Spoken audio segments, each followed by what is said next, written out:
మనం ఈరోజు చల్లమిరపకాయలు ఎలా తయారు చేసుకుందాం చూద్దామండి.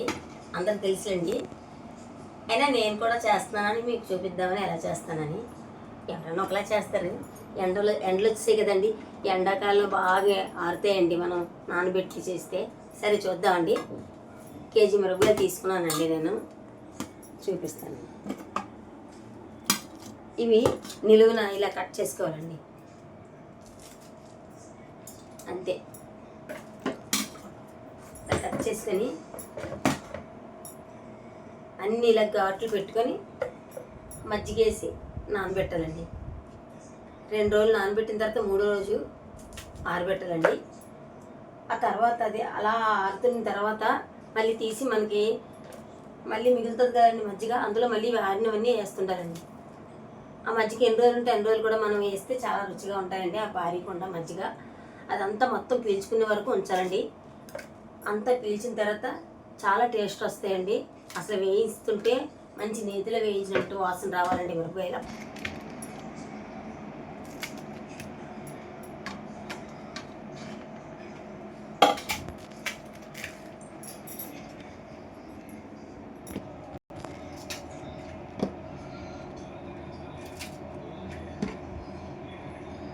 ఉత్త చేసుకో దగ్గరికి వేయని చూడగలచ్చు తని అభిజాత.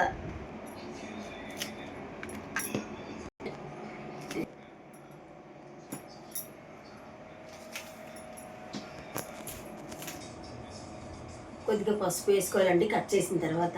ఇగోటండి కొంచెం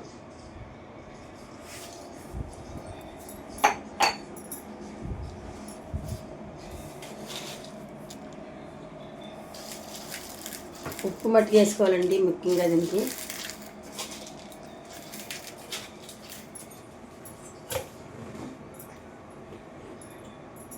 మజ్జిగ అండి, ఇది మజ్జిగ పోస్తున్నానండి ఇందులో.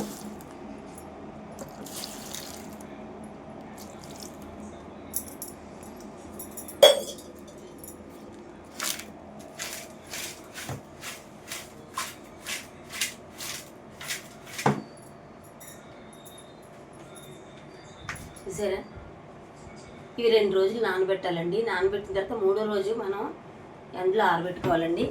అక్కడ నుంచి కొంచెంగా మజ్జిగ మిగులుతుంటుందండి.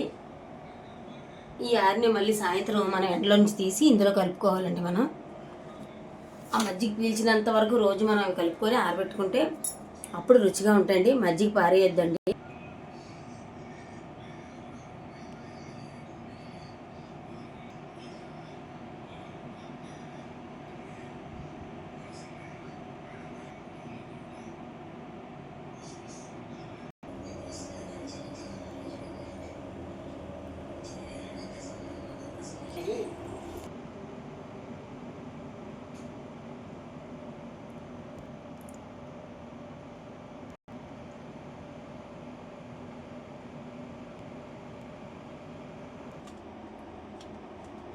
నానబెట్టిన ప్రాసెస్ చూపించాను కదండి, అవి ఎండలో ఆరిన తర్వాత చూసారా ఇలా ఉంటాయి అన్నమాట.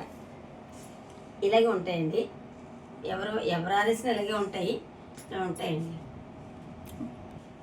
ఇవి మీకు చూపించాలని నానబెట్టిన ప్రాసెస్ ఇప్పుడు మీకు చూపించానండి. ఆరిన తర్వాత ఈ విధంగా ఉంటాయండి. ఇలా అవుతాయండి. మంచి ఎండలు కదా, బాగా ఆరిపోతాయండి. ఇలా ఉంటాయి. మనం ఇంట్లో నానబెట్టుకొని చేసుకుంటేనే మంచి టేస్ట్ వస్తాయండి. పైన కొనుక్కుంటే ఉంటాయి అలాగే కానండి, కానీ ఈ టేస్ట్ వేరేగా ఉంటాయండి. నిజంగా చెప్పాలంటే ఆ స్మెల్కే తినాలనిపిస్తుందండి. మంచి స్మెల్ వస్తుంటుందండి మనం వేయిస్తుంటే. చాలా రుచిగా ఉంటుందండి. ఈ నానబెట్టుని చూపించాను కదండి. ఉప్పు, పసుపు, కొంచెం మజ్జిగ వేసుకోవాలండి. పెరుగైనా వేసుకోవచ్చు కానండి, మజ్జిగ వేస్తే ఇంకా చాలా బాగుంటుంది. చల్లమిరపకాయలు అంటారు కదండి, మనం మజ్జిగ వేస్తే దాని రుచి చాలా బాగుంటుందండి. పెరుగు వేసినా సరే అది పౌడర్ లాగా అది వదిలేస్తుందండి. ఆరిన తర్వాత మనం మజ్జిగలో బాగా నానబెట్టుకోవాలండి. నానబెడితే రుచి. తర్వాత ఈ విధంగా ఉంటాయండి. అంతకుముందు నేను నానబెట్టి ఆరబెట్టినవండి ఇవి. ఇప్పుడు మీకు ఇది చూపించాలని చూపించాను. ఇక ఆరిని కూడా చూపిస్తున్నానండి. ఇంట్లో చేసుకుంటేనే మంచిదండి. నేనైతే అలాగే చేస్తానండి. పైన మనం రెడీమేడ్గా కొని తెచ్చుకున్న ఆ టేస్ట్ రాదండి, అస్సలు బాగోదు. అది ఇంకో విధంగా ఉంటాయండి. ఇవి మట్టుకు చాలా రుచిగా ఉంటాయండి. కొంచెం మనం కష్టపడి మనం నానబెట్టుకొని రెసిపీ ఏం కాదండి, ఇది పప్పుచారులో, పప్పులో, పెరుగన్నంతో, తర్వాత ఏమైనా పులుసులు ఉంటాయి కదండి, మంచి పులుసులతో నంచుకున్నా బాగుంటుందండి. ఉల్లి పులుసు, మెంతు పులుసు, వాటితో కూడా చాలా రుచిగా ఉంటుందండి ఇది. నాకైతే ఒకటి చాలా బాగుంటుంది.